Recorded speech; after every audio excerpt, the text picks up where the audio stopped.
안녕하세요. 문화 전반을 아우르는 SBS 대표 팟캐스트 커튼콜 148회 시작하겠습니다. 저는 아나운서 이병이고요. 오늘도 김수연 문화예술 전문기자 함께하겠습니다. 네, 안녕하세요. 김수연입니다. 네. 자, 오늘은 저희가 올해로 30주년을 맞은 한국예술종합학교 얘기를 좀 들어보고자 이분을 모셨잖아요. 네. 근데 총장님 으로서가 아니라 사실은 피아니스트, 지휘자, 또 우리가 아는 그 수많은 피아니스트들, 김선욱 씨부터 시작해서 손여름 이름 되려면 너무 줄줄이 그런 또 스승님이시기도 한 김대진 총장님을 모셨습니다. 어서 오세요. 안녕하세요. 이렇게 열렬히 환영해 주셔서 감사합니다. 깜짝 놀랐어요. 저희 총장님을 모시는 거는 처음입니다. 네. 감사합니다. 뭐라고 해야 되나? 최고위 인사가 아닐까. 오늘 좀 더 정중하게. 그래서 좀 신경을 더 많이. 자켓을 갖춰 입고 왔습니다. 총장님 만나 뵙느라고. 네. 한국예술종합학교 이제 한예종이라고 너무 많이들 얘기해서 그건 괜찮으신 거죠? 한예종이라고 하는 거에 대해서는? 그렇게 어느 날부터 불려지더라고요. 그래서 우리도 그것에 대해서 익숙해져 있고 전혀 이상하게 들리거나 거부감은 없는데 하나 재밌는 에피소드는 어느 날 한참 된 이야기인데 교수님이 교수에 오시더니 요즘에 왜 그렇게 잘못 걸려오는 전화가 많이 오냐고 그래서 왜 그러실까요? 그랬더니 그 한 누구를 자꾸 찾는데요. 이름이 한예 뭐라는 것 같은데. 그러니까 이미 그 당시 한예종이라고 외부에서는 불리고 있었는데 이제 내부 사람들은 전혀 모르고 있고 근데 이제 잘못 온 전화 사람인 줄 알고 그렇게 예종이가 누구야? 막 이러면서 그런 사람 없습니다. 예종이를 찾아서. 그렇구나. 한예종이 벌써 30주년 됐네요. 네, 30주년이 됐습니다. 그 얘기를 그쵸. 92년도 10월 30일 날 학교 직제가 완성이 됐었어요. 그래서 이제 그 학교에 대한 직제 다 끝나고 실질적으로 원이 개원을 하기 시작을 한 것은 93년이 처음이었고 음악원을 시작으로 해서 순차적으로 6년 동안 6개원이 개원을 했고 마지막에 98년도에 전통예술원이 6번째 원으로 개원을 해서 이제 6개원 체제가 완성이 됐고 직제가 완성된 것으로만 보면은 올해가 30주년이니까 그래서 원 개원보다 본부가 먼저 생겨났기 때문에 본부 30주년이다라고 이렇게 저희들이 생각을 하고 기념을 오시기 전에 여기 기다리면서 저희 회사 로비에 그 지금 하고 있는 프로그램 이렇게 홍보하는 영상이 계속 돌아가는데 그거 보면서 사람 나올 때마다 우리 학교 학생, 우리 애들 진짜 많은 SBS를 좋아하게 됐습니다. 아까 6개원이라고 하셨는데 음악원 그리고 또 두 번째 원이 연극원, 세 번째가 영상원, 네 번째가 무용원, 다섯 번째 미술원, 여섯 번째가 이제 전통예술원. 그러니까 예술 전 분야에 걸쳐서 이제 굉장히 우수한 졸업생들을 많이 배출했고 지금도 또 우수한 학생들이 많이 가는 학교가 됐는데 처음부터 이랬나요? 처음엔 어땠나요? 일단 저 부임하게 된 계기도 참 어떻게 보면 운명적으로 부임을 하게 됐고요. 어떻게 하시게 되셨어요? 제가 서울대 재학하다가 외국을 갔는데 이제 그때 이 배웠던 선생님이 오정주 교수님이셨는데 83년인가요? 4년 칼기 격추 그 비행기 안에 계셨었어요. 그래서 이제 정말 뜻하지 않게 돌아가신 후에 그 이후에 이제 제가 드는 생각은 선생님의 뒤를 이어받아서 서울대에서 가르칠 것이다. 이제 어린 나이에 막연하게 이제 그렇게 생각을 했었고 실질적으로 90년대 초반 정확하게 지금 연도는 기억이 안 나는데 서울대 공채 2번 네. 응시를 했다가 떨어지고 그리고 그래서 나는 한국에 살 운명은 아닌가 보다. 네. 미국에서 계속 살아야 되나 네. 보다라고 생각을 하고 그럼 떠나기 전에 그동안 도움을 주셨던 분들한테 인사를 드려야 되겠다. 그래서 이제 처음에 전화를 드렸던 게 저희 초대 총장님이셨던 이강숙 교수님한테 전화를 드렸어요. 전화를 드리고 이러해서 이제 미국에서 계속 살아야 될 것 같습니다. 그랬더니 이제 그날 오후에 네. 저녁에 만나자고 그러시더라고요. 그래서 만나러 갔더니 얼마나 무섭게 저를 야단을 치시고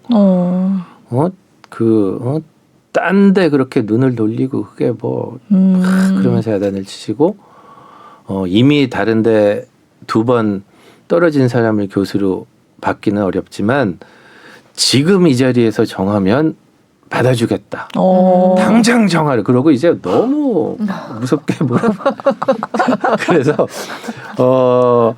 이제 어떻게 보면 이제 새롭게 시작하는 학교에 뭔가 새롭게 나도 도움을 줄 수 있으면 좋겠다라는 생각도 있었지만 일단은 네. 무서워서 너무 선생님이 무서워서 너무 몰아치는 게 무서워서 그냥 뭐 별로 생각도 안 하고 네 알겠습니다. 이제 네. 그렇게 답을 해서 정말 어떤 제 운명이 굉장히 크게 바뀌었다고 생각을 하거든요. 지금 뭐 서울대의 교편을 잡았으면 지금 내가 어떤 모습일까 뭐 이런 생각도 요즘 해보기도 하는데 하여튼 뭐 그렇게 정하는데 한 5분도 걸리지 않고 그렇게 정해진 학교였고요. 네. 그러고 왔더니 뭐 연구실이라도 제대로 있나요? 다 초창기라서 초창기니까 빌려서 그때 예술의 전당 오페라하우스를 빌려서 네. 쓸 때인데 또 제 연구실은 거기 방이 없어갖고 지금은 다 이제 비타민 스테이션으로 네. 바뀌었지만 그 전에 저 구석에 있는 자료관이라는데 안에 들어가서 네. 연구실이 있다 그래서 처음에 출근해갖고 이제 행정실에서 연구실을 안내를 하는데 그날 비가 왔었어요. 네. 그래서 이 문을 열고 들어갔더니 딱 보이는 게 이제 복도가 있는데 보이는 게 큰 양동이가 하나 보이는 거예요. 그래서 저건 무엇일까 하고 이제 이분을 쫓아갔는데 바로 그 양동이 앞에 있는 연구실이 제 연구실이었고 네. 그 양동이는 비가 새갖고 그 물 비를 물 받는 양동이 네. 그러니까 자연히 제 연구실 앞에 있으니까 그 양동이 비우는 거는 제 역할이 돼가지고 네. 네. 그래서 초창기에는 비가 오는 게 그렇게 싫었어요. 왜냐하면 양동이 비워야 되니까 네. 그런 생각도 있고 또 학교에 이제 식당이 없었으니까 네. 식당이 없으니까 다 그때는 중국집에서 시켜서 먹는 짜장면. 요즘처럼 뭐 배달의 민족이 있을 때는 아니었으니까 네. 그래서 점심시간이 끝나고 나면 모든 교수님들 앞에 그 철가방이 다 하나씩 딱 있는 그거는 참 아마 그 평생 잊지 못할 제 그 굉장한 그 충격으로 다가왔었거든요. 네, 물론 저도 동참을 해서 시켜 먹긴 했습니다만. 근데 시킬 게 진짜 그때는 중국집밖에 없었어요. 다른 거 뭐 그런 거가 전혀 없었기 네. 때문에 그렇게 시작을 했고 뭐 주변에 계신 분들이 거기 뭐 대학이야 학원이야 뭐야라는 그런 논란이 굉장히 컸었던 것 같아요. 초창기에는 그래서 이게 정식 학사 학위를 주는 대학입니다를 입증하는 거는 결국에는 이제 학생들이 잘해야 되는 수밖에 없으니까 그래서 진짜 열심히 가르쳤던 것 같은데 근데 하나 재밌는 거는 선생님들끼리 모여서 우리가 앞으로 뭐 입상을 많이 시켜서 이렇게 해야 되겠다라고 회의를 하거나 뭐 그런 적 한 번도 없어요. 그냥 각자 생각이 그렇게 든 거였죠. 네, 각자에게 주어진 역할을 다 하자. 그래서 이제 국내 콩쿨도 1등을 하기 시작을 하고 그때 국내 콩쿨 1등하면 거의 본인이 1등한 거예요. 선생님들이 그 정도로 기뻐하고 네. 응? 매일 저 그거 하고 나면은 또 이제 뭐 자축도 같이 하기도 하고 네. 정말 가족같이 지냈었고 93년에 개원을 했으니까 저는 이제 94년에 네. 들어갔거든요. 그러니까 3, 4학년이 없었죠. 1, 2학년밖에 없었고 네. 그리고 워낙 피아노 전공 같은 경우는 소규모로 네. 뽑다 보니까 모두가 다 가족 같은 거예요. 학생이 몇 명이었어요? 학생이 12명이 한 학년에. 정원인데 네. 피아노 전공에 그때는 이제 절대평가를 통해서 뽑기 네. 때문에 12명을 다 채우지 못한 경우도 네. 있었고요. 네. 이제 첫 해에는 제 기억에는 10명이었던 것 같고 두 번째는 그보다 조금 더 적었던 것 네. 같아요. 네. 그러니까 뭐 선생님이건 학생이건 다 이제 한 가족이 되었고 네네. 같이 지내다 보니까 다른 선생님 학생 누구 왼손 등에 점이 있다까지 제가 알 정도로 그 정도로 이제 네. 가족처럼 가까이 네. 이제 그랬던 기억이 납니다. 처음에 왜 이런 학교가 필요하다고 생각을 했을까요? 네. 그 이제 초대 총장님이셨던 이광숙 총장님 네. 그리고 초대 문화부 장관 이어령 이어령 장관님. 장관님 네. 두 분이서의 어떤 그죠. 교감이 네. 있었던 것 같고 초대 총장님 생각에는 아니 예술을 학교에서 연주자를 길러내야 되는데 네. 지금 그 당시만 하더라도 연주자 모두 다 외국에서 유학하고 돌아와서 활동을 하지 않느냐. 그런데 유학을 가지 않고도 여기서 무대에 설 수 있는 사람들을 교육을 해야 되는 것이 네. 그런 그 새로운 교육의 정책이 필요하다. 이렇게 말씀하셨고 그 뜻이 이제 이 장관님하고 네. 같이 합쳐져 갖고 문화부 산하로 이 학교를 두게 되었죠. 네. 네. 그러면 지금은 사실 유학 안 가고도 콩쿠르에서 우승하고 네. 뭐 이런 이제 사례를 굉장히 많이 봐서 그냥 한예종 출신이 또 상을 받았나 보다 네. 하지만 그렇게 되기까지는 굉장히 많은 이제 과정 그 노력이 있었을 것 같거든요. 네. 어떻게 하셨길래 이렇게 됐을까요? 네. 일단 그 외국 언론에서도 사실은 취재를 되게 많이 나왔었고 맞아요. 네. 분명히 이제 취재를 나오셨을 때는 뭔가 비법이 있을 것이다. 근데 사실은 비법은 없었거든요. 그래서 결국에 저 비법을 안 가르쳐 주는구나 그래서 기분이 좀 언짢게 돌아가셨던 외국 그래요? 언론도 네. 있었고 왜 있는 왜 안 가르쳐줘? 왜 있는 대로 얘기를 안 하는가 이런 이야기들 많이 네. 하시고 가셨는데 결국에는 공연 예술이거든요. 공연 예술이라는 거의 특징은 정해진 날, 정해진 시간에 한 번의 기회를 통해서 무대에서 그것을 발산해야 되는. 그렇죠. 그렇죠. 그런데 그 한예종 설립 전까지의 교육은 어떤 연구실 안에서 이루어지는 교육이었다면 한예종의 이 목표는 무대를 생각을 했던 거죠. 그래서 어떻게 무대에서 실력을 다 발휘할 수 있게 해주느냐. 누구든지 두 번, 세 번 기회가 주어지면 다 완벽하게 연주를 하지 누가 그걸 못하겠습니까? 그래서 무대 이제 우리들 언어로는 이제 무대 연습이라고 표현을 네. 하는데 이 연주하기 얼마 전서부터 그런 무대를 만들어주는 거예요. 근데 그 무대라는 게 그렇게 뭐 큰 무대는 네. 아니고 뭐 조그만 연습실이라든지 합주실이라든지 해서 연주를 시키고 그리고 모든 교수님들이 가서 그 연주를 듣고 네. 그리고 학생들도 와서 그 연주를 듣고 그게 무슨 코멘트를 해주기 위해서 하는 연주는 아니었고 본인 스스로의 그런 무대 경험을 해주기 위해서 했던 거였거든요. 네. 뭐 스포츠로 말하면 뭐 대표팀 평가전 네. 그런 개념의 이 작업이 굉장히 자주 있었어요. 그러다 보니까 이 무대 위에서 어떤 것이 이루어질 것이라는 것에 대한 예측을 할 수 있는 거고요. 연주자 입장에서는. 그래서 그 예측한 것을 바탕으로 해서 무대에서 기량을 뽐내는 그런 과정이 굉장히 성공적으로 이루어지지 않았나. 네, 그래서 우리가 무슨 특별한 생각을 갖고 특별한 해석이 있어갖고 접근을 뭐 달리 했다 그런 게 있을 수도 없고 그거는 아니었고 다만 거기서 이루어진 연구실 안에서 이루어진 것과 무대로 가는 것의 그 사이의 어떤 과정을 우리가 하나 더 집어넣어 준 거. 그러다 보니까 이제 무대에서 그만큼 실력을 잘 발휘할 수 있었던 것이 아닌가. 네, 그게 가장 큰 어떤 뭐 우리만의 장점이 아니었나 그렇게 생각을 합니다. 네. 그리고 한예종이 또 영재 발굴하고 교육하고 이런 데도 굉장히 신경을 많이 쓰잖아요. 그래서 그것도 이제 다른 학교하고는 좀 다른 차별되는 점이 아닌가 생각이 되는데 가장 큰 장점은 부설기관으로 이제 영재교육원이 있다라는 것. 네, 그 영재교육원은 뭐 초등학교에서부터 고등학교까지 다 수용할 수 있는. 그런데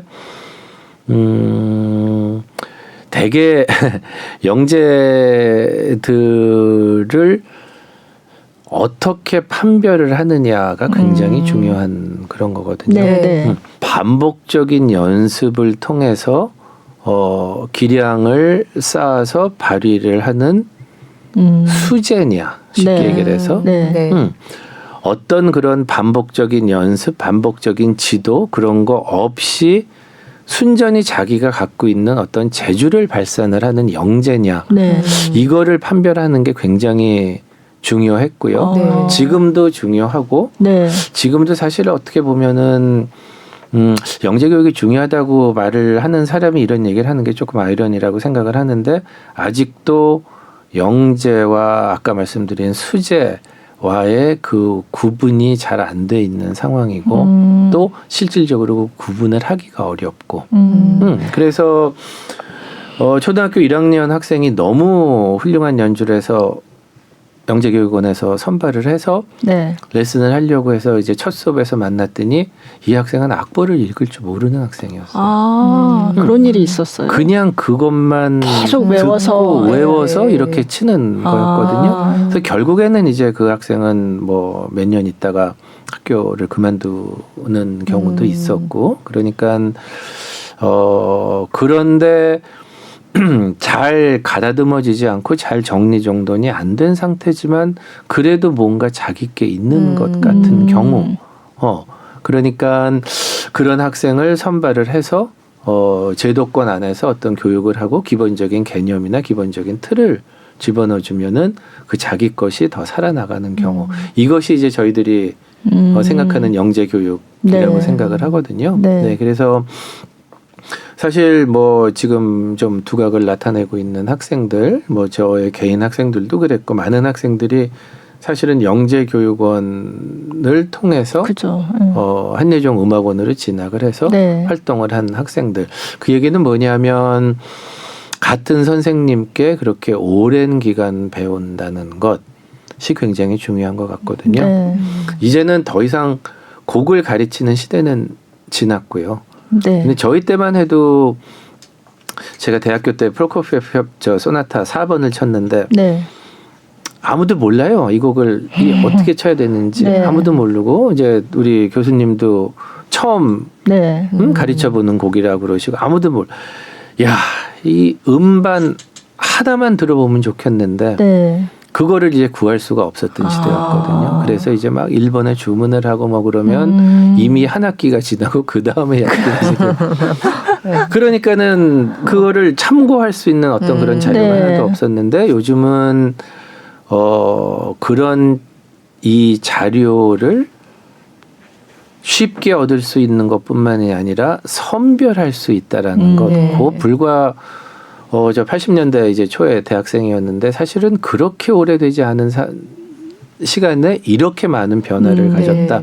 무슨 얘기냐면 그러면 이제 곡을 가르치는 거는 시대는 지났다. 충분히 혼자서도 곡을 배울 수 있는 그런 기회가 다 생겼잖아요. 그러니까 문제는 그러면은 이 학생이 이 곡을 연주할 때는 어떤 현상이 나오겠느냐.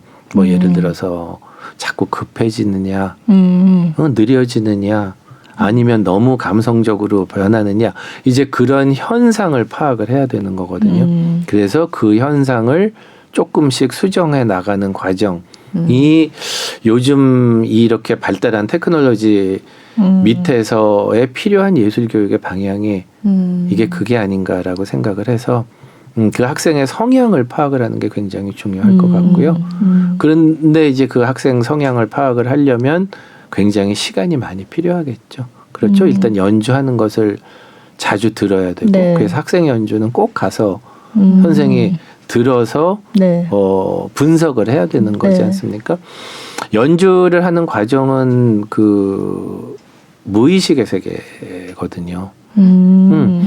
무의식의 세계에서 발현이 되는 것을, 무의식의 세계에서 발현이 된다라는 것은 본인도 모른다는 얘기거든요. 모르는 상태에서 이루어지는 것들을 알아서 그거를 의식의 세계로 자꾸 접근을 해주는 거죠. 의식의 세계를 통해서 무의식의 세계로 자꾸 집어넣어줘야 되는 굉장히 어려운 그런 과정인 거거든요. 뭐 그런 뭐 굉장히 쉬운 예로 뭐 우리가 놀랐을 때 하는 말이 있지 않습니까? 뭐 엄마야가 될 수도 네. 있고 뭐 그런 거는 습득을 해서 얻어진 것이 아니라 그냥 자기가 무의식으로 갖고 있는 건데 그게 이제 불필요한 거예요. 그거를 하면 안 되는 거예요. 그럼 그거를 어떻게 교육을 해야 되느냐? 결국에는 의식의 세계를 통해서 자꾸 입력을 시켜줘야 네. 되는 그런 거 아니겠습니까? 그러니까 그래서 이제 이 과정을 저는 곡을 가르치는 것이 아니라 이제는 학생을 가르쳐야 된다라고 이야기를 하는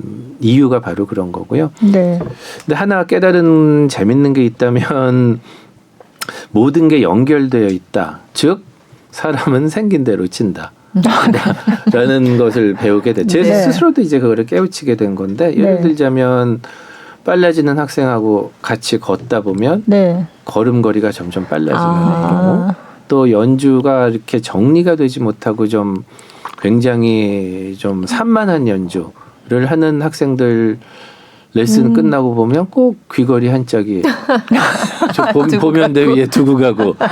근데 이게 모든 게 다 연결이 돼 있는 거예요. 그러니까는 그것을 고치려면 이 피아노 레슨으로 만나서만 고쳐지는 게 아닐 수도 있겠구나라는 생각을 하게 되거든요. 그래서 그런 현상에 대해서 충분히 인식을 시켜주고 본인 스스로도 이제 피아노 칠 때뿐만이 아니라 다른 시간을 내서도 그것을 자꾸 입력하도록 적응하도록 노력을 해야 되는 그런 과정이라서 네. 어떻게 보면은 예, 선생 입장에서는 옛날에 곡을 가르치는 그 시대는 되게 편했었죠. 사실은 그냥 너무 어려울 것 같아요. 곡에 대해서 그냥 이 곡에 대해서 레슨을 해주고 배경을 설명을 해주고 그죠. 하면 되는데 이제는 그런 역할은 이미 테크놀로지가 다 하고 있으니까 어떤 연주를 만드느냐에 대한 레슨을 해야 되는 게 네. 지금 선생님들이 해야 되는 일이 아닌가 그렇게 생각을 합니다.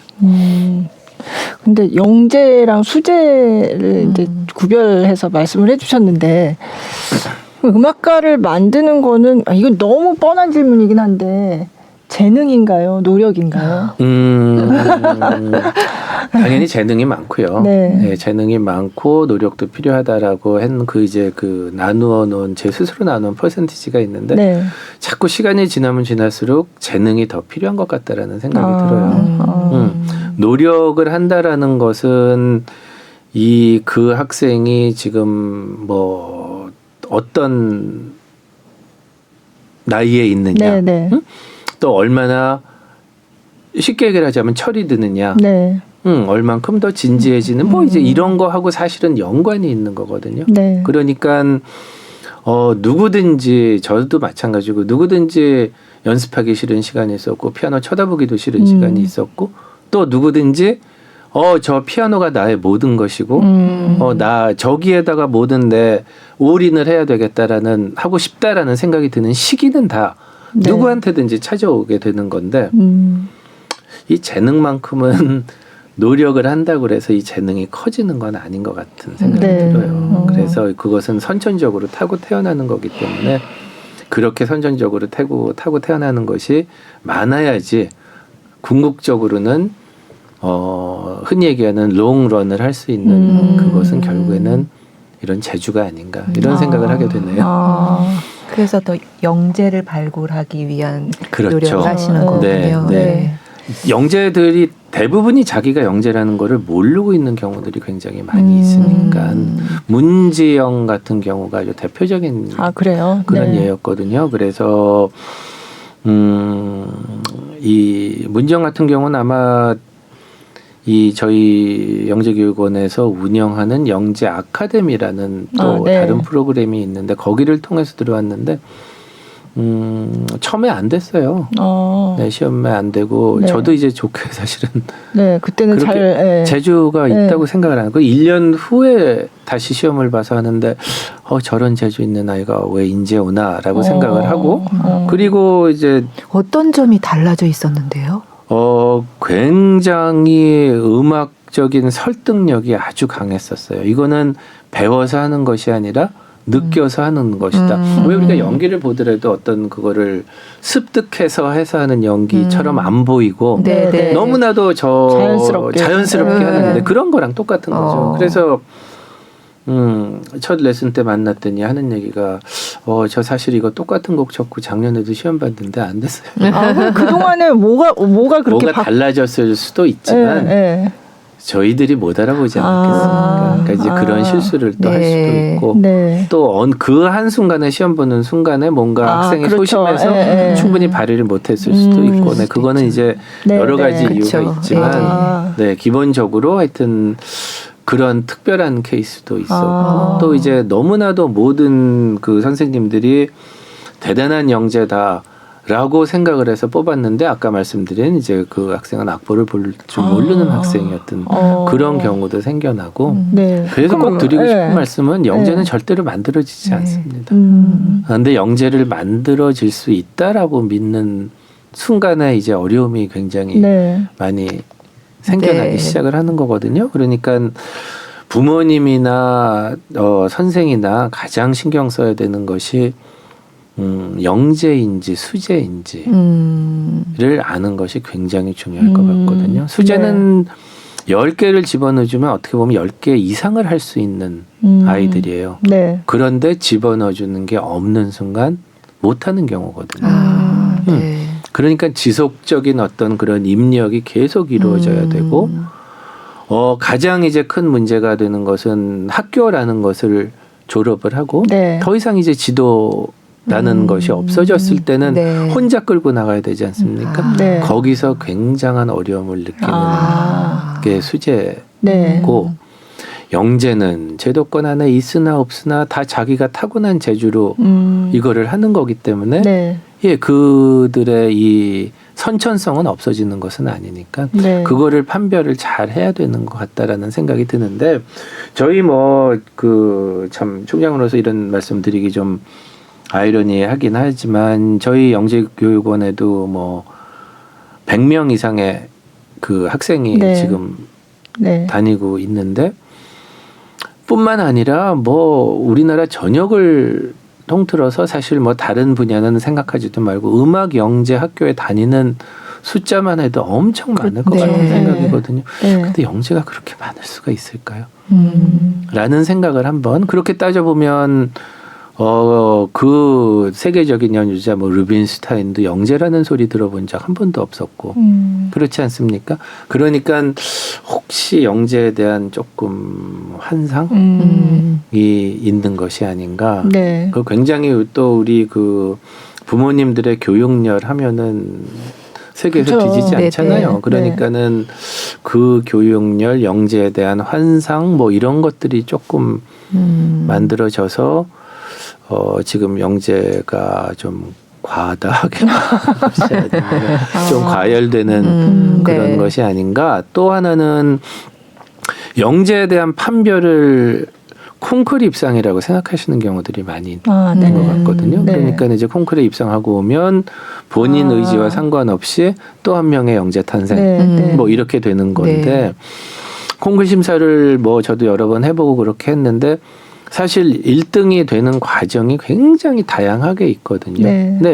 최근에 우리 윤창군처럼 그런 압도적인 연주를 통해서 1등이 되는 경우도 있고 네. 또는 심사위원들이 다 비슷비슷한 상황에서 심사위원들의 취향에 따라 갖고 네. 1등이 되는 경우 특히 1등과 2등이 뭐 점수차가 거의 없다. 네. 요즘에는 왜 다 그 채점표 다 공개되지 그죠. 않습니까? 그러니까 네. 원하면 얼마든지 찾아볼 수 있는데 네. 그런데도 불구하고 그래서 이제 저희들은 심사를 하면서 그런 얘기를 하죠. 1등이라고 해서 다 똑같은 1등은 아니다라는 말을 할 정도로 네. 정말 압도적인 연주를 통해서 1등이 나왔다면은 당연히 이제 네. 윤창군 같은 어떤 영재 탄생이라고 우리가 할 수 있긴 하겠지만 그렇지 않은 상황에서 예를 들어서 똑같이 연주를 다시 한번 한 불가능한 일이지만 똑같이 네. 연주를 다시 한번 시켜놓고 심사위원들이 바뀌었을 때는 이렇게 되면 이제 결과가 완전히 다르게 바뀔 수 네. 그런 1등은 사실은 그냥 콩쿨에서 상대 평가로 생겨난 1등이지 정말 1등다운 1등은 아닌 네. 거거든요. 그런 상황에서도 영재 탄생 뭐 이렇게 되는 거는 결국에는 그 본인을 불행하게 만들 수 네. 있는 거일 거기 때문에 네. 영재에 대한 환상을 버리자. 그리고 콩쿨에 관해서 우리 조금 더 이제 앞으로는 무관심하자. 안 그래도 콩쿠르 여쭤보려고 네, 했었어요. 네. 네. 근데 사실 처음에 한예종은 이제 이렇게 학생들이 콩쿠르에서 두각을 나타내면 그 자체가 뭔가 학교를 알리는 일이기도 했고, 예. 필요 조건이었어요. 그렇죠. 예. 네, 그러니까 예. 저희들이 이렇게 유학 안 가도 되는 교육을 받을 수 있는 학교를 만들자라는 것을 보여드릴 수 있는 그죠. 것은 사실은 예. 콩쿠르 콩쿠르. 입장밖에 네. 없었거든요. 그래서 참 많이 콩쿠르에 입상을 했고 우리 그때 이제 교수님들 본인들은 아마 그렇게 말씀을 못 하시는데 그렇게 헌신적으로 가르칠 수가 없었거든요. 그러니까 하루에 정말 뭐 서너 시간 네. 레슨하는 것은 보통이고 네. 뭐 매일도 레슨들 하고 또 어디 조그만 연주 있다면은 거기 쫓아가서 가서. 들어가고 네. 또 그거 네. 분석해서 하고 그런 헌신이 사실은 밑바탕이 되었던 게 네. 사실이고 네. 그런 결과로서 이게 보여지기 때문에 학교에 입지가 생겨난 것 네. 또한 사실이고 네. 그 당시에는 그렇게 할 수밖에는 없었고 네. 네. 하지만 제가 이런 말씀을 드리는 게 참 이상하다고 생각하실 수 있긴 하지만 그것이 교육의 목표이고 네. 본질은 아니라고 생각을 네. 하거든요. 그러니까 우리가 초창기 시작해서 30년이 오는 동안 학교를 일정 부분 증명을 하고 또 진짜 유학을 안 가도 콩쿨에서 입상을 할 수 그러게요. 있다라는 것을 증명하기 위한 어떤 그렇게 수단 중에 하나라고 생각이 됐었고 네. 그러니까 이제는 뭐 그것이 일정 부분 증명이 됐다고 할 수 네, 있으니까 네. 이제 앞으로 남은 30년은 어떻게 우리가 비전을 세우고 어떤 교육을 추구해야 될 것인가에 대해서 지금 굉장히 치열한 연구가 좀 필요한 상황이 아닐까 네. 이렇게 생각을 합니다. 콩쿠르가 굉장히 사람들한테 관심을 많이 받는 그렇죠. 소재임은 네. 분명한데 근데 콩쿠르에 무관심해졌으면 좋겠다라고 말씀하시니까 네. 네. 네. 그래야지 더 이 학생들이 자유롭게 네. 그런 어떤 부담감에서 해방이 돼서 그죠. 네. 활동을 할 수 있게 될 것 같고요. 네. 그리고 오히려 이제 관심을 가져야 되는 것은 콩쿨 이후의 과정에 우리가 좀 관심을 가져야 될 것 그렇죠. 같다라는 네. 생각이 들어서 이제 어떤 그런 교과서적인 과정을 보면 콩쿨에서 1등을 하면 세계적인 기획사들이 이제 러브콜을 해서 네. 그 기획사하고 계약을 해서 국제시장에 진입을 하는 네. 이것이 소위 말하는 이제 교과서적인 그런 그죠. 절차이거든요. 네. 근데 요즘에는 콩쿨도 너무 많고 많죠. 잘하는 아이들도 네. 너무 많고 또 이제 콩쿨에서 흘러나오는 뭐 뒷이야기들 뭐 누가 저 본인의 제자가 있는데 속이고 심사를 했다가 뭐 그것이 밝혀져서 네. 됐다. 또 어떤 심사위원이 나한테 청탁을 하는 양심 선언까지도 하는 경우 이런 복잡한 상황까지 가니까는 기획사에서는 콩쿨을 좀 신뢰하지 못하는 경향이 생겨나기 시작을 했어요. 네. 그래서 기획사 측에서 그럼 우리가 저 콩쿨 믿지 말고 우리가 자체적으로 아티스트를 발굴할 거야. 네. 라는 그런 상황도 생겨났고 그리고 설사 콩쿠르에 1등을 한다 그래도 그 잘하는 아이들이 얼마나 많이 있습니까? 네. 그런데 딱히 요 한국인하고 계약을 내가 해야 되겠어라는 것은 어떤 그런 음악적인 명분뿐만이 아니라 다른 게 있는 것이거든요. 네. 예를 들어서 그 나라의 클래식 후원 돈은 어느 정도인가? 네. 그 나라에서 우리와 같이 동등한 입장으로 협업을 할 수 있는 기획사는 있는 것이냐? 네. 그 나라의 심지어 오케스트라는 어떤 정도의 네. 수준이냐? 네. 이런 것들을 다 고려를 해서 정해지는 거거든요. 네. 그러니까는 이 학생들 입장에서 보면은 자기가 정말 최선을 다해서 콩쿠르 1등을 했는데도 자기 의지와 자기 노력과 상관없이 이제 계약이 안 되는 경우도 생겨날 수 네. 있으니까 네. 그래서 그게 너무 오늘 아침에 사실 저 김선우 군 잠깐 만났는데 김선우 군하고도 지금 요 얘기를 했거든요. 네. 정말 치열하다. 네. 콩쿠르 1등을 하고 나서도 그 이후의 과정이 너무 치열하기 때문에 이거는 진짜 자기 고생스럽다 이제 맞아요. 네. 이런 이야기를 하고 갔는데 여기서 잠깐 이제 일본을 한번 생각을 해보면 2002년이라고 기억이 되는데 2002년에 차이콥스키 국제 콩쿠르를 통째로 후원을 했어요. 그래서 꼭 그렇다고는 할 수는 없지만 어쨌든 2002년에 차이콥스키 피아노 부분 1위가 일본 지주자가 1위를 했었고 그리고 네. 뭐 그 미국에 이제 음악회 가서 카네기홀 프로그램 뒤에 보면 이제 그 후원자 후원 명단이 기업들. 쭉 나오거든요. 네. 거기에는 일본 분들, 중국 분들, 일본 기업, 중국 기업 굉장히 많이 있는데 한국 기업은 굉장히 찾기 어려운 상황. 네.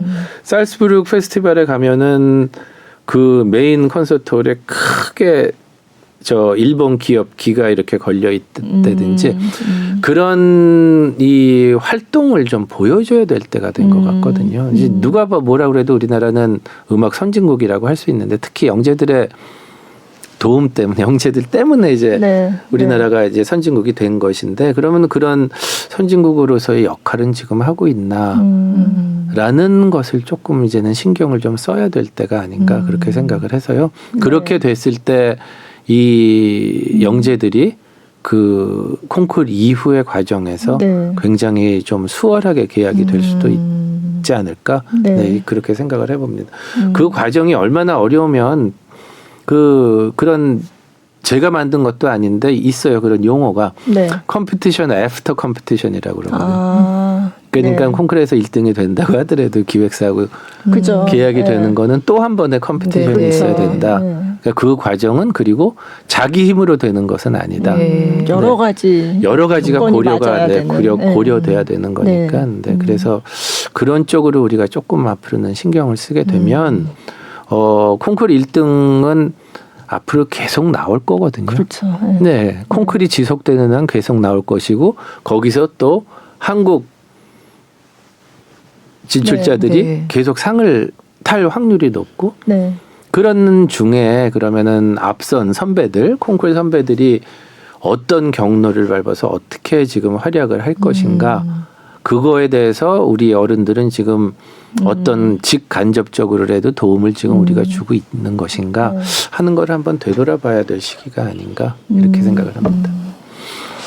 근데 왜 한국인들이 이렇게 잘할까요?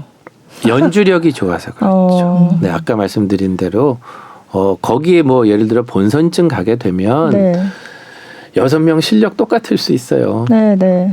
문제는 그날 누가 연주를 잘하느냐가 굉장히 중요한 거거든요. 네. 저는 뭐 전혀 잘 모르지만 예를 들어 이제 월드컵 오지 않습니까? 네.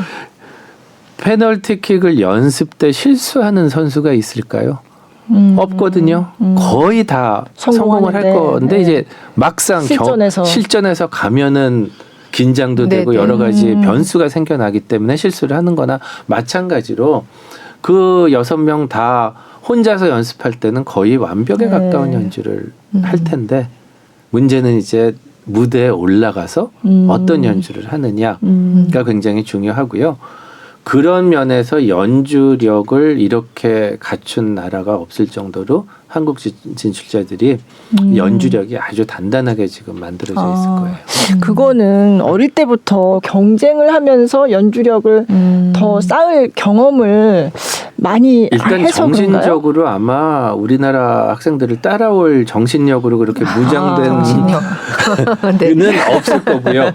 완벽하게 무장이 돼 있을 그래요? 거거든요. 네. 너무 무장이 돼 있어갖고 걸어 나오는 거 보면 왜 저렇게 쟤는 화내고 나오니라고 생각이 들 정도로 이 집중력이 대단한 집중력을 갖고 있는 것이고요. 그리고 그 다음엔 아까 말씀드린 대로 이제 그 연구실에서 이루어지는 작업과 무대와의 그 사이를 연결시켜주는 그 브릿지를 제공을 많이 해줘야 되는 네. 건데 지금 되게 그것이 제도권으로도 제공을 되는 경우도 있고 네. 큰 역할을 하는 여러 가지 뭐 재단들이 그죠. 있지 않습니까? 네. 네, 문화재단들에서 그런 연주 기회를 자꾸 주고 네. 요즘에는 오케스트라에서도 네. 뭐 그런 학생이 있으면은 그런 뭐 네. 자그마한 음악회라도 그런 연주 기회를 줘갖고 실전 연습을 계속 시켜주게 되는 그런 경우.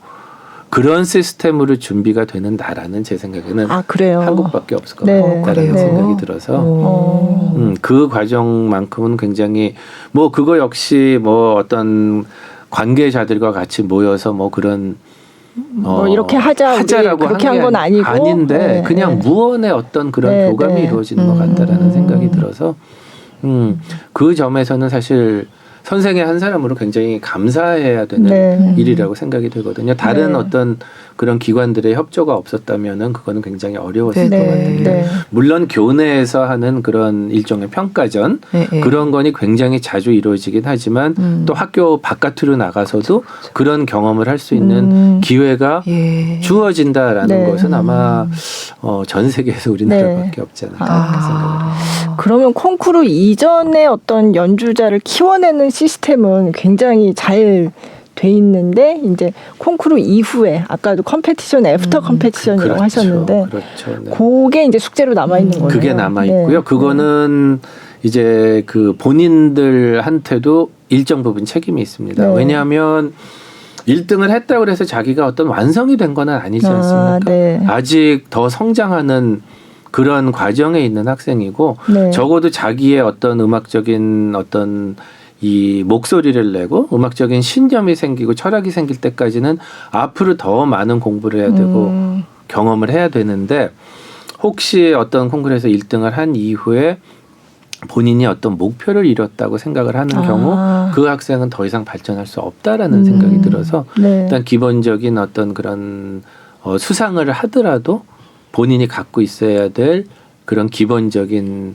자세, 기본적인 마인드가 필요한 것이라는 생각이 들고요. 그리고 아까 이제 말씀드린 그런 이제 외적인 것에서 더 많은 역할을 좀 해야 될 것 같아서 저희 뭐 메세나 활동도 지금 굉장히 활발하게 이루어지고 있잖아요. 그러니까는 근데 대개 이제 메세나 활동이 국내의 어떤 활동을 대상으로 지원을 하는 거였다면 이제 앞으로는 해외 활동도 지원을 해서 아마 어떤 콩쿠르에서 이런 우리나라 기업에서 일정 부분 이렇게 지원을 하겠다라고 나오면은 그 콩쿠르는 너무너무 좋아할 거예요. 근데 왜냐하면 이제 한국에 대해서 굉장히 관심이 많고 도대체 어떤 나라길래 이런 아이들이 이렇게 많이 나오냐. 그런데 막상 그 이후에 소통은 잘 안 되고 있으니까. 그래서 제가 사실은 되게 재밌는 생각을 한번 해봤거든요. 가정입니다. 조선시대부터 가야금 콩쿠르이 있었어요. 그랬는데 한 10년 전서부터 금발들이 와서 가야금을 듣기 시작을 했고 거기서 이제 잘하기 시작을 했어요. 그래서 상도 타기 시작을 하고 그러면은 이제 사람들이 참 기특해서 박수를 쳐줄 거란 말이죠. 조금 더 시간이 지나고 났더니 거의 금발 이 가야금 연주자들이 거의 부대로 와서 막 상을 다 쓸어가요. 다 가져가. 그리고 나서는 아무 소식이 없어. 그리고 몇 년 후에 다시 콩쿠르이 열릴 때 또 와서 군단이 와서 싹 상을 쓸어가. 그럼 우리나라 국민들이 느끼는 그 정서가 어떨까를 한번 생각을 해봤거든요. 그렇게 정확히 외국에서 느끼고 있는 게 있고요. 아닐까. 네. 그리고 저도 어떤 그 영국에 있는 콩쿠르 심사 갔을 때 그 후원자들하고 같이 하는 시간이 있었는데 네. 어떤 후원자가 오더니 저한테 그런 얘기를 하더라고요. 아, 우리는 한국에 대해서 별로 아는 게 없어갖고 한국에 너무 피아노 잘 치는 아이들이 있다는 건 아는데 한국에도 산이 있니? 그거 사실 안 좋게 그러네요. 비꼬아서 비꼰 거네요. 비꼰 거였잖아요. 네. 그래서 저는 사실 굉장히 그걸 충격을 받아갖고 아, 어쩌면은 이런 생각을 하는 인 것이 한국에 대한 정서일 수도 있겠구나라는 그런 생각을 해봤거든요. 그래서 그런 역할을 조금 더 많이 해야 되는 거 아닌가. 네. 그래서 이제 귀국한 다음에 너무 화가 나갖고 한국 소개하는 책자를 잔뜩 영어로 된 걸 사갖고 보내드리기도 해요. 여기 산 있잖아. 이러면서. 그랬더니 나중에 땡큐 카드도 받고 이제 그렇게 했었는데 네, 뭐 하여튼 이제 그런 어떤 좀 음악 선진국으로서의 기여하던 방법에 대해서 우리가 좀 생각을 해봐야 되지 않을까 그렇게 생각을 합니다. 그렇구나. 네, 이제 스포츠는 사실 메달을 따면은 목표를 이뤘다고 할 수 있지 않습니까? 근데 그 이유는 뭐 그렇죠. 네. 본인이 어떤 활동을 하느냐에 따라 달라지긴 하는데 음악에서 메달을 땄다고 수상을 했다고 뭐가 보장돼? 이거는 전혀 아니거든요. 네. 이들이 굉장히 정말 루빈스타인처럼 80이 되고 90이 될 때까지 인정을 받으면서 연주를 할 수 있는 그 경로를 우리가 좀 도움을 줘야 될 것 같은데 지금은 너무 콩쿨에만 모든 것이 달려 있지 않나. 바라보는 사람들의 시각, 특히 더 걱정스러운 거는 본인들도 어떤 콩쿨에만이 자기의 어떤 것을 결정을 한다라고 생각을 하고 있지 않나. 라는 좀 제가 A형이라서 좀 걱정이 많아서 그렇긴 그런 우려를 좀 하게 됩니다. 이제 잘한다는 거 인정받았으니까 이제 그 다음을 생각할 시기네요. 그렇구나. 그럼 그동안에 정말 많은 제자를 키웠는데 좀 아까 김선욱 씨 얘기도 했지만 그런 뭐 상 받고 잘한 그런 사람들은 뭐가 다른가요? 그때 다르지. 얘는 좀 다르구나. 얘는 좀 특별하다. 이런 걸 좀 느끼. 그러니까 모든 면에서 다른 거죠. 일단 기본적으로 습득력은 뭐 대단하고, 그러니까 세 곡을 갖다 줘도 몇 달 걸리는 것도 며칠 만에 다 자기 거를 만들어주고, 그리고 이제 무대 나가서 연주력이 좋은 거 이상으로 무대에 빨리 나가고 싶어서 막 설레이고, 거기 가서 빨리 연주를 하고 싶고, 다들 떨기 바쁜데. 그래요. 네, 그런데 이제 빨리 나가고 싶고, 아마 선욱이었던 것 같은데, 무대에서 그 라이시 자기를 비춰주는 그거 엄청난 쾌감을 느낀다. 뭐 옛날에 그런 말을 맞아요. 그러니까 이제 그런 뭐 무대가 두렵거나 그런 거 전혀 없는 것인데, 그런데 이제 우리 리어령 장관님께서 그런 말씀을 하셨잖아요. 이 음악에 재주 있는 아이들은 불쌍한 아이들이다. 왜요? 뭐가 좀 모질라서 음악의 재주를 갖고 있다라고 말씀을 하셨어요. 저도 이제 사실 처음에는 그 이해를 잘 못했는데 음악 활동하는 거 이외의 것을 보면은 굉장히 부족한 부분이 너무 많이 있거든요. 그런가요? 네, 그러니까 보통 사람들이 잘 이해 못하는 왜 저거를 모를까? 왜 저게 이해가 안 될까? 뭐 아주 좀 특이한 행동들 이제 그런 것을 좀 해요.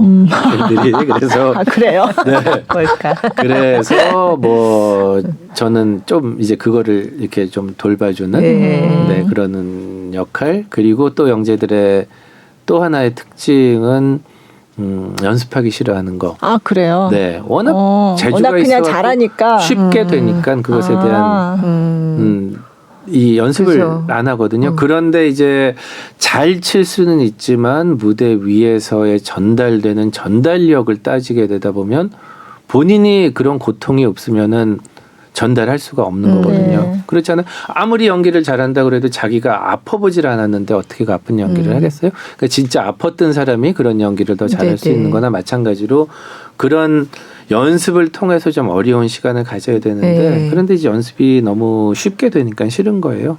그래서 다들 그 학생들을 키우면서 어떤 뭐 특별한 것을 했냐라고 물어보면서 굉장히 좀 뭔가 멋있는 말을 기대를 하시는데 네. 있는 그대로 말씀드리자면 저는 걔네들 연습시킨 거 무섭게 무서우셨다고 네, 그렇게 네. 알려져 있어요. 호랑이 또 호랑이 선생님 뭐 네, 그거 이제 무섭게 하는 이유가 뭐 다른 그렇게 안 해도 얼마나 잘 칠 수 있는 학생들이에요. 그렇지만 연습을 계속 통해서 네. 연습을 통해서 분명히 뭔가 얻어지는 것이 있을 것이고 이 무대 위에서의 전달력도 훨씬 더 생기는 그렇기 때문에 근데 너무나도 잘할 수 있는 거를 자꾸 연습을 하려니 얼마나 싫겠습니까? 저는 뭐 영재가 아니라서 이제 그거는 머리로밖에 이해를 못하는데 네, 그래서 이제 연습시키려고 좀 무서운 짓을 좀 했었죠. 네.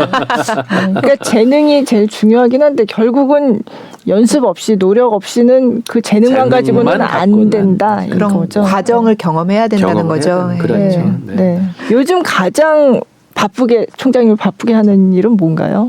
가장 신경 쓰시는 일. 네. 가르치는 일은 안 하시고. 이 질문이 나올 것 같았는데. 네. 그 학교에 어떤 이 법적 근거를 만들어야 되는 상황이어가지고요. 그런가요? 저희가 이제 학교의 분류가 각종 학교라는 거예요. 그래서 이제 많은 분들이 각종 학교를 잘 뭔가 뭐 이렇게 생각을 하는데. 그러니까 쉽게 얘기하자면 대학으로 분류가 안 돼 있는 거거든요. 각종 학교에 분류로 돼 있고 그리고 이제 가장 문제가 되는 게 각종 학교에서는 대학원을 둘 수가 없어요. 그런가요? 네. 지금 근데 대학원 석사 과정에 준하는 과정이 있지 않나요? 우리가 대통령령에다 석사 과정을 운영을 그런데 운영을 할 뿐 학위가 인정이 안 됩니다. 그래요? 네. 그럼 거기서 그 과정을 마치면 이를테면 그걸 가지고 다른 학교에 박사 과정을 들어갈 수가 없나요? 유일하게 인정이 되는 경우가 딱 한 군데가 상위 과정 진학 시에만 인정. 그럴 때는 인정을 하죠. 그렇지만 예를 들어서 미술원 디자인과를 졸업해갖고 디자인을 너무 잘하는 학생이 석사 과정을 마치고 취업을 하려고 그랬거든요.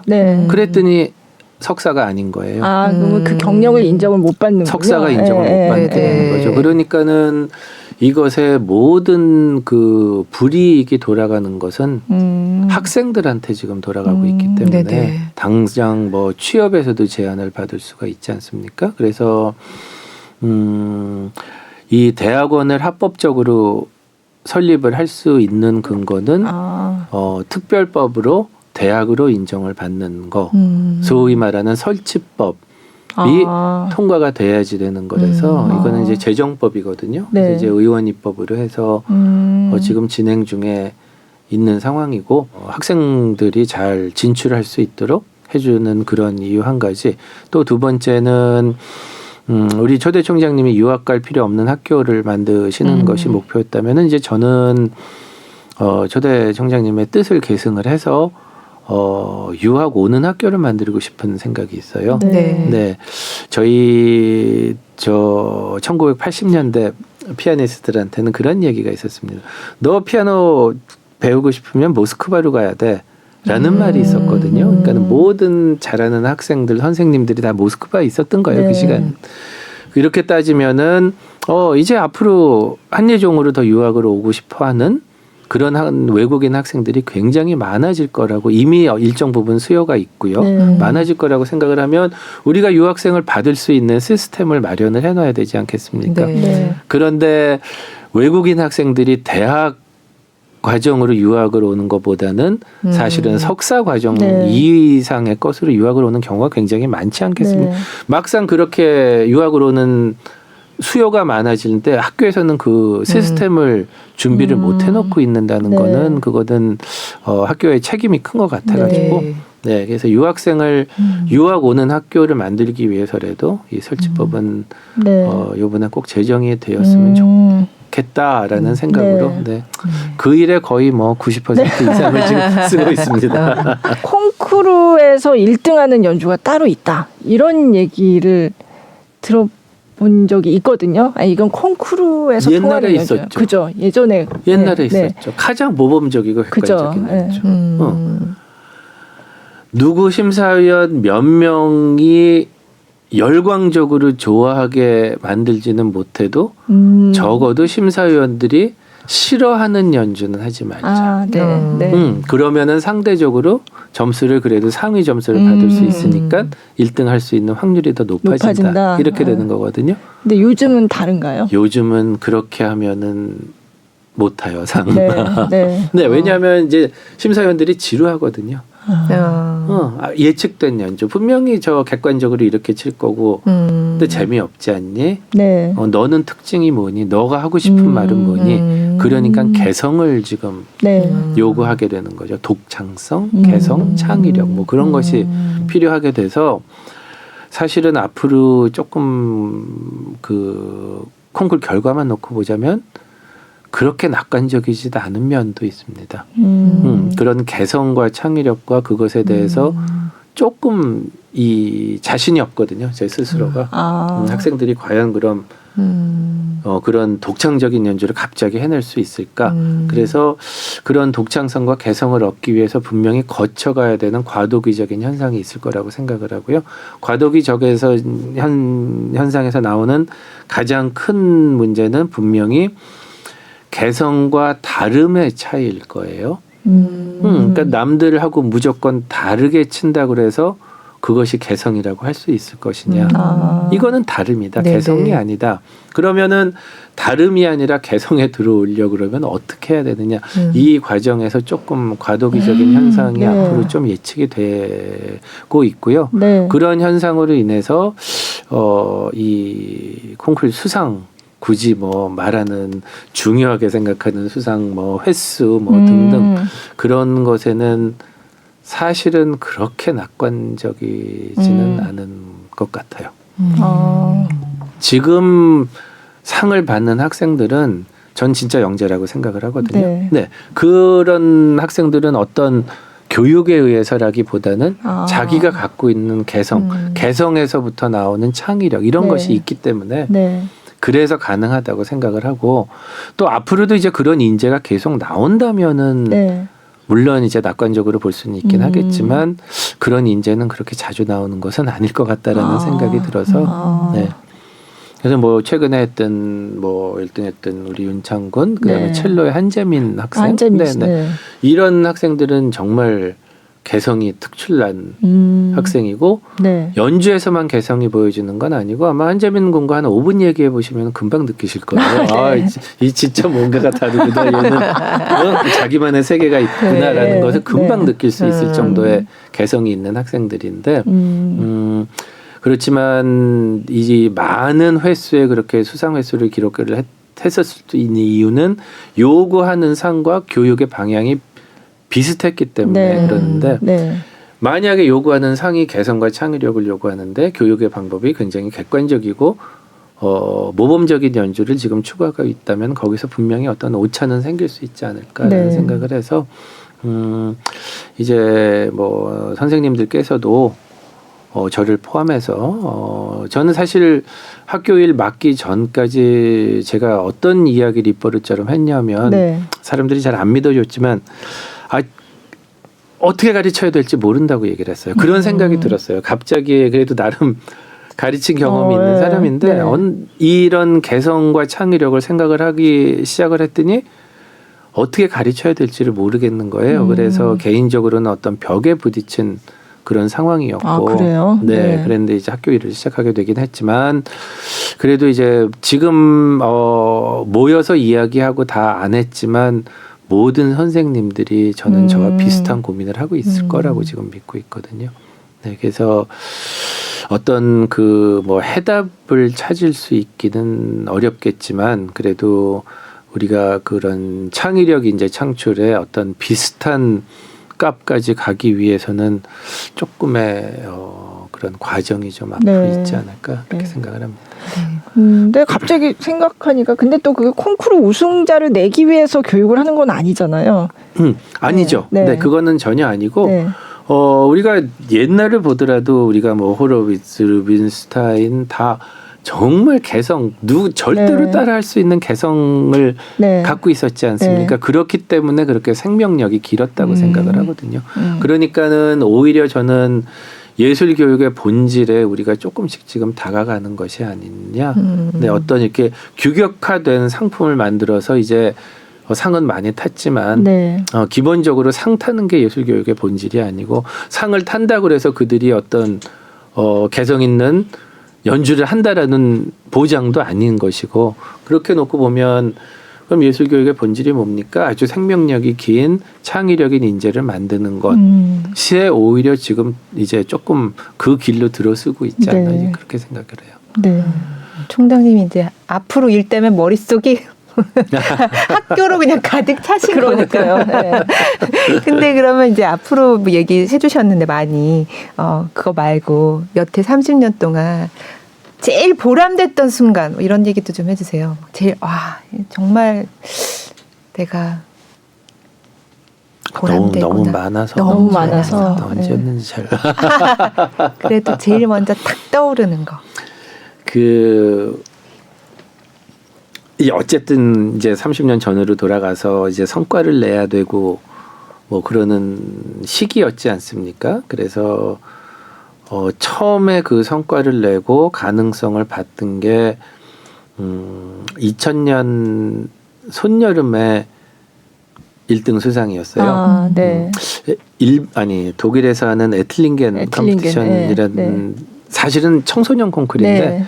그 청소년 콩쿨이 유명하게 된 이유는 1회 대회를 랑랑이 1등을 했어요. 네. 그래서 그 이후로부터 이제 제주에 있는 청소년들은 네. 다 거기에 모이는 그래서 진짜 청소년들의 등용문이다라고 인정을 받는 콩쿨이었는데 거기서 1등을 받은 거서부터 뭔가 굳이 좀 표현을 쓰자면 역사든 시작이 된 것이 아닌가라는 생각이 들 정도로 그건 이제 저 개인한테뿐만이 아니라 이 모든 선생님들, 모든 이제 구성원들한테 이게 진짜 가능해지는구나 라는 것을 알게 해준 그런 계기였던 것 같아요. 그래서 이제 초창기에 가장 크게 제가 그런 느꼈던 것이고 그리고 뭐 가장 이제 최근의 일은 제가 학교 일을 작년 8월 말에 시작을 했거든요. 네. 그런데 우리 박재영 군이 이 8월에 부소니 콩쿠르를 나갔었어요. 네. 그래서 본인도 알고 저도 알았던 거지만 이제 그것이 입 밖으로 낸 적은 한 번도 없고 저는 이제 선생으로서 마지막 학생 레슨이고 마지막으로 하는 학생이고 당연히 이제 마지막 콩쿠르에 이제 시도고 네 그래서 전 사실 근데 학생들 콩쿠르 보낼 때 정말 그 결과에 대한 이야기 안 하고 제 속으로도 이야기를 생각을 안 해요. 결과에 대한 어떤 것은 왜냐하면 그 과정을 제가 경험을 했기 때문에 심사라는 것은 어떤 상황에서 어떤 결과로 나올 수 있는 거는 그거는 그래서 이건 사람이 할 수 있는 일이 아니다 이런 생각을 했는데 아마 이제 마지막 레슨을 하고 저랑 인사하고 악수하고 뒤돌아서 가는데 그 뒤에다 대고 제가 속으로 그런 얘기를 했어요. 약간 좀 창피한 얘기긴 하지만 야 마지막 시도고 마지막 제자인데 1등 좀 하면 좋겠다. 라는 이야기를 물론 이제 배드러내는 속으로. 근데 속으로 그렇게 생각해본 이야기한 것도 처음이었거든요. 그랬는데 뭐 1등을 하더라고요. 그래서 이거는 참 굉장히 의미가 굉장히 큰 것이다라는 그래도 뭐 마지막을 잘 끝냈다. 행복하시네요. 진짜. 박재홍 씨도 여기 출연했었거든요. 네네. 아, 그랬군요. 네. 네. 그때 1등 하시고 나오셨었죠. 맞아요. 네. 한예종의 역사와 네.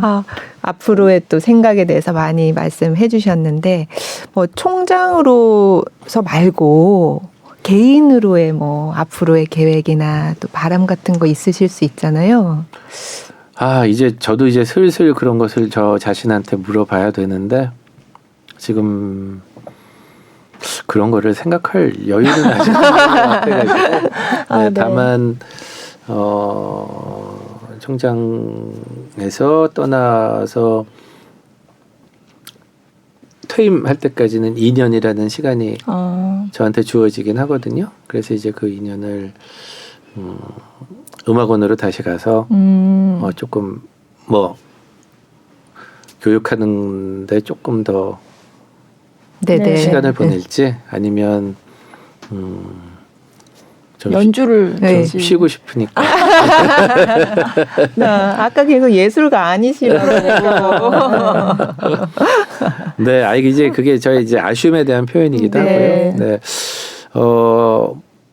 이 꼭 뭐 그런 힐링을 하기 위해서 그런 건 아니었는데, 구성원들하고 소통을 하기 가장 좋은 것이 그 원의 공연을 보는 것이 가장 소통이 잘 되더라고요. 네. 그리고 그것이 어떻게 보면 진심과 진심으로 만나는 그런 기회이기 때문에 가서 공연도 보고 교수님들하고 대화도 하고 그러고 있는데 언제부턴가 공연을 보면서 제가 이제 힐링이 되기 시작을 하고 참 좋다. 그러다가 이제 음악원 공연을 가서 연주를 보면 쟤네들 참 부럽다. 이런 생각을 해서 그러고 나서 좀 저를 돌아봤더니 재밌는 생각들이 많이 지나가더라고요. 저는 아주 음악 듣는 거를 너무 싫어했어요. 그래요? 계속 이제 학교 들어간과 동시에 나올 때까지 계속 음악을 들어야 되는 사람이기 때문에 그래서 일로 들어야 되니까 이 일로 들어야 되는 거기 때문에 뭐 운전을 한다든지 집에 혼자 있을 때라든지 하여튼 음악 소리가 나는 게 정말 싫었고요. 정말 싫었던 건 이제 그 식당 가서 밥 먹을 때 음악 나오는 거. 전 특히 비발디 사계 그게 정말 싫었는데 요즘은 음악을 좀 듣고 싶어져요. 그래서 이제 출퇴근길에도 좀 이제 음악을 들어야 되고 다시. 그렇게 음악을 듣기 싫어했던 사람이 음악을 찾게 되는구나. 네. 이제 참 아이러니하네. 음악을 하신 분이 근데 또 그 일로 음악을 듣는 거는 싫어하게 되고. 그렇죠. 자꾸 일이 떠오르시겠죠. 그렇죠. 노래를 들으면. 그거는 근데 저는 이제 음악을 들으면 그 음악만 들어야 됐던 사람이지 않습니까? 그러니까 이제 다른 거를 하면서 음악을 듣는다는 건 사실 되게 저한테 어려운 과정이었는데 근데 그게 좋더라고요. 요즘엔 뭐 다른 왔다 갔다 하면서도 음악 듣고 뭐 해서 뭐 좀 대리 만족을 하고 있습니다. 그럼 이제는 비발디 사계 나오는 데 가서 밥 먹어도 괜찮을까요? 뭐 더 잘 맛있지 않을까요? 비발디 사계 좋은 곡인데. 네. 알겠습니다. 너무 재밌었어요. 마지막으로 못하신 말씀 있으시면. 다 쏟아본 것 같아요. 한국예술종합학교 30주년을 맞아서 오늘 김대진 총장님 모시고 많은 말씀 들어봤습니다. 나와주셔서 정말 감사드리고 앞으로의 또 한국예술종합학교의 미래를 위해서 저희도 응원하겠습니다. 감사합니다. 감사합니다. 즐거웠습니다. 감사합니다.